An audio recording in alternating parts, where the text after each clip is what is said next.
Guarantee है इस बात की कि लड़की बाकिरदार है या नहीं। मैं ये जानती हूँ कि हाइमन एक इलास्टिक मेम्ब्रेन है, एक थिन सी एक पर्दा है, लेकिन ये पूरा कवर नहीं करता वेजाइना।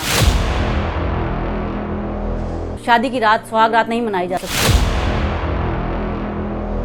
ये सील बंद पर्दा नहीं होता और इसको हम कहते हैं इम्परफोरेट हाइमन। जैसे कि मैं आपको एग्जांपल दूं, ये मेरे पास 2 डब्बियां रखी हुई हैं। बहुत लेस चांसेस होते हैं, लेकिन हमने ऐसे केसेस देखे हैं, बच्चियां हमारे पास आती हैं, ये एक एबनॉर्मेलिटी है,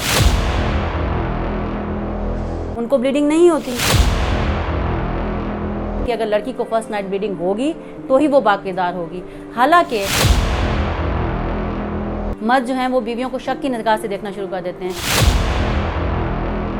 तो प्लीज़ इस बात को समझिए। कुछ लड़कियां बहुत ज़्यादा जिम करती हैं या बहुत ज़्यादा एक्सरसाइज करती हैं या वो स्पोर्ट्स में होती हैं, तो डिफरेंट रीजंस होती हैं और कुछ में ये नेचुरली एब्सेंट होती है, हाइमन होती ही नहीं है। इसलिए इस चीज़ को क्राइटेरिया ना बनाएं।